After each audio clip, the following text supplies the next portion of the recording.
Hey guys, I am back. First time recording in like, I don't know, over a month.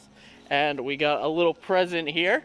So we're gonna start with an unboxing. I have a bunch of really cool stuff lined up. And the follow-up video to this will be that little contraption out there. I hope you, oh, there it is. Hope you see it. You might see a little glimpse of it because I'm gonna have to unbox them in there because they're a little crazy from what I hear. But let's go ahead. Let's see what I'm unboxing, guys. Hey guys, how's it going? You know, it's the beginning of a new year. I'll be completely bald. Yellow Aki, Reptile. Alright guys, so let's get going. It's gonna be a little interesting. So it's a little muddy because it's been raining. And I put some pond liner down. Sorry if you hear the pond in the background. I'd show you guys, but like I said, that's the next video. Hopefully I turn that to face me because I don't know what it was even looking at. But hold on. Okay, so I'm gonna set you guys down here.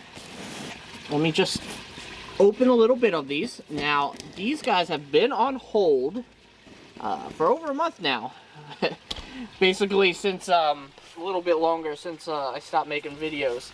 This is from MOC Reptiles. I've got my Boyd's Forest Dragon from him before, and he's a great guy, very helpful. And this is a species I've been wanting for a while. Not like a top 5 species. I mean, at some point it's kind of been in that argument, but anyway, maybe I should just shut up and get that unboxing. There's 2 of them in here, and I'm very excited. Yes, MOC Reptiles. What do you guys think it is? I know that those of you...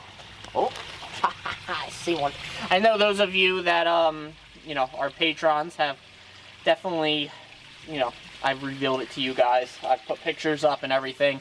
I saw a little head in there, but this is your guess in a comment. Let me know what you think I'm unboxing. I think the pond in the background that you're hearing might give a little bit of a hint as to what it is. Give a quick glance. Okay, that's all you're getting. Otherwise, we're just seeing this corner here. I don't want to give away too much of what's supposed to be in the next video. But, let me see. There's one there. Oh man, I thought you guys were going to be a little bit bigger. Anyway, these guys are a little feisty from what I'm told. They're not too handleable. I'm sure I can maybe work with it. Anyway, let's talk about the reveal. But wait, of course, check that lower right hand corner. Hit that subscribe button. Hit that bell as well for more videos since we are back. I'll be posting 2 times a week, Monday and Thursday.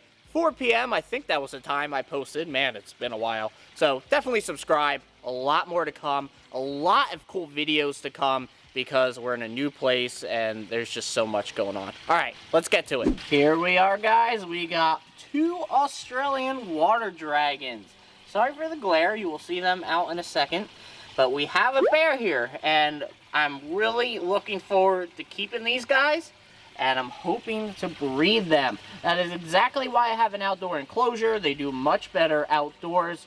And I want to brumate them. It's just, they'll be indoors at some point. Probably like 2 or 3 months, I'm hoping. I'm hoping I can have them outdoors for, I don't know, even up to 8 months out of the year, depending on what kind of year I'm having in New Jersey. They could tolerate a lot lower temperatures.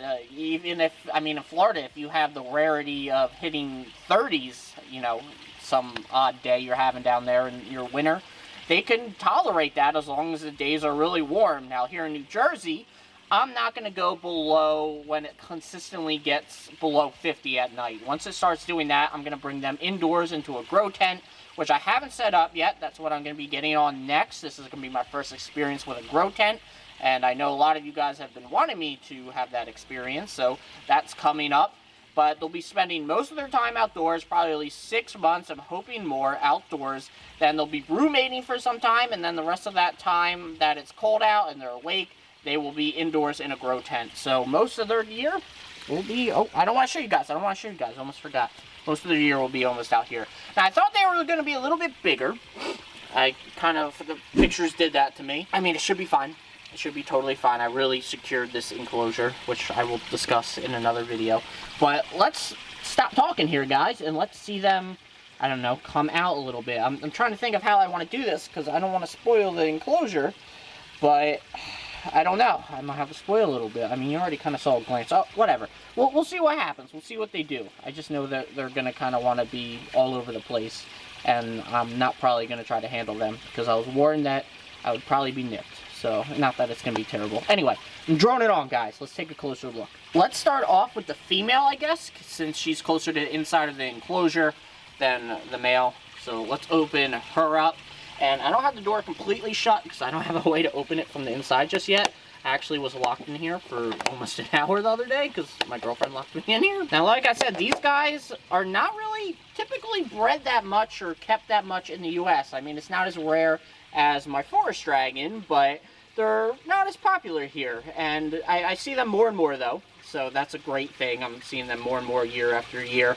I've been keeping my eye on getting these guys as far back as like 3 years ago, really. And I would say even 3 years ago, it was a rarity to ever see these guys for sale, especially in a pair. So really excited. But like I said, they're usually kept in warmer climates outdoors permanently, like in Florida. So there's not a lot of breeders of these water dragons, these Aussie water dragons, up north more. So this is going to be an adventure. This is going to be kind of stepping out of what's known for these guys as of yet, at least in our climate. I mean, in Australia, they're worked with plenty, but in Australia, they have a consistently warmer climate all around pretty much, I would say. I mean, I'm not from Australia. But it's going to be a little bit of an adventure, but that's kind of what I want to do with these guys. I want to kind of, I don't know, experiment a little bit, see what happens, try outdoors, and see, hopefully I get them breeding. Anyway, let's open this individual up. Ooh. Hello, you. I'm going to have to come up with a name for you. I still have an Aki to name, I believe, so you'll be right after that, along with your partner here. Now, I don't want to freak you out. I don't want to nip you, or you to nip me. I'm not going to nip you, trust me. We're not going to have that type of relationship. But this is your new home.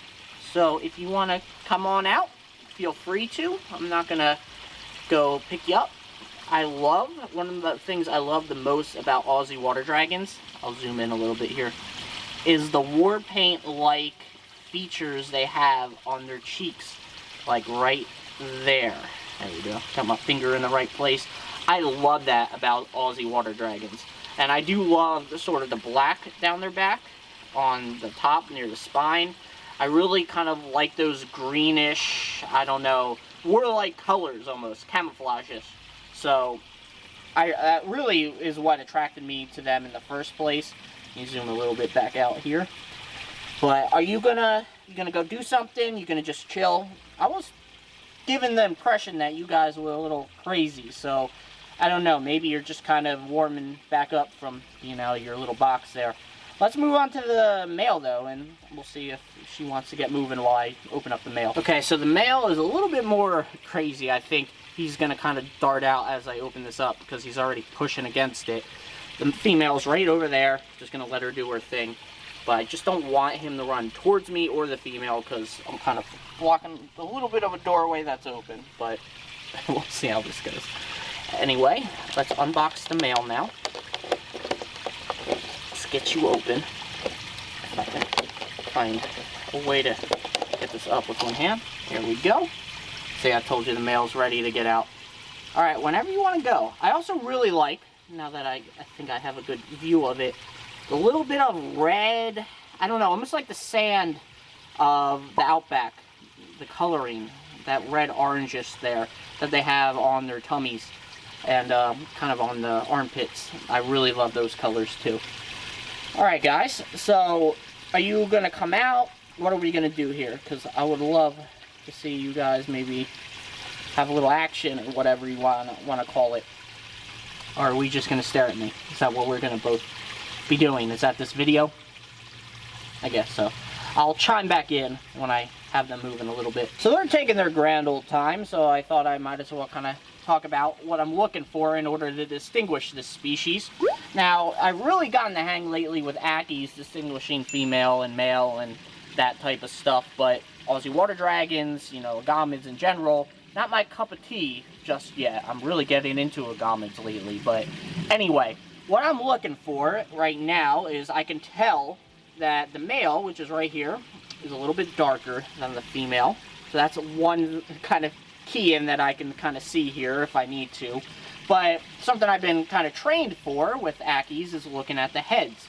and I can, oh, okay, sorry, kind of just freaked you out and you freaked me out. Anyway, so I can kind of tell with the female, the snout is a little bit not as long as the male.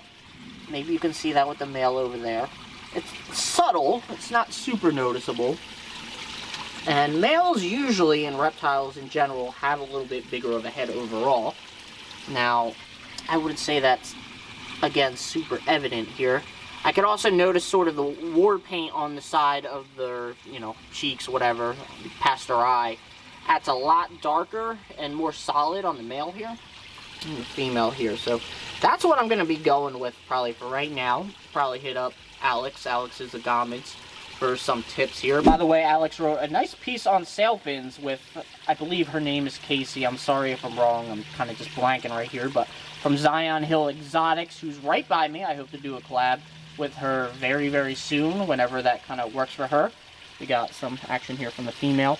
But I would totally recommend getting that issue. I believe it's the current issue still of Reptile magazine. Very, very cool. And I think he was on a podcast about it recently. I didn't listen into that, but if I see it pop up on my Facebook feed, I definitely will. Anyway, oh, we got action, we got action. That was pretty cool. I wasn't expecting that, but unfortunately I showed off some of the enclosure, which I'm trying not to do. Here, let me move this away. I don't want to freak you out.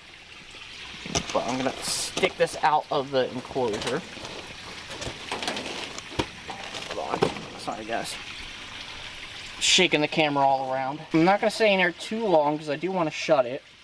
And it's probably time to wrap up the video, but really awesome, guys. I guess I should just wrap it up here. Fortunately, it's a little bit... Man, you guys are fast. Unfortunately, it's a little bit of a poop day out. Kind of overcast, and it was raining until recently, but could just be a little bit of a chill day for them here, although they are in full run mode. I'm not trying to show off the enclosure, John. What are you doing? So, anyway, it's supposed to heat up after today. We're going to have a couple chilly nights, though. That should definitely make me feel comfortable once I go through, you know, I think on Friday night, the low is like 53. And that once it consistently gets below or at 50, that's when I'm going to start bringing them inside. So, that'll be a nice little test, but it's supposed to warm back up into the high 80s, 90s after that. And then play it by ear. So, that's... What am I doing, John? Like, I keep showing off. You've basically seen the enclosure at this point. Alright, well, I'm going to sign off here, guys. This was a really cool unboxing. I'm really excited for this. Not only having a pair of Aussie Water Dragons breeding and having that whole adventure, but doing my first outdoor enclosure. I mean, guys, before I clock out here, all the way back to the tree line is an 1.5 acres, and that's half my property. All this land back here, I have to play with and do cool stuff with. So that means an outdoor enclosure for Frappuccino next year, stuff like that. I mean, I can real quickly just show you the back of the house, and then, hold on, you might be able to kind of see it. Yeah, there's the kind of the back of the house. That's almost, it's probably 3/4 of an acre, and then there's probably, you know, 1/4 of an acre, maybe 1/3 of an acre in front of the house. So I got so much land to play with here, guys. I'm really excited, and there's just going to be a lot of things going on here. So stay tuned. I appreciate it. I appreciate all you patrons and just you guys sticking around while I kind of got settled in my new place. A lot of cool collabs to come as well. All right, guys. Bye.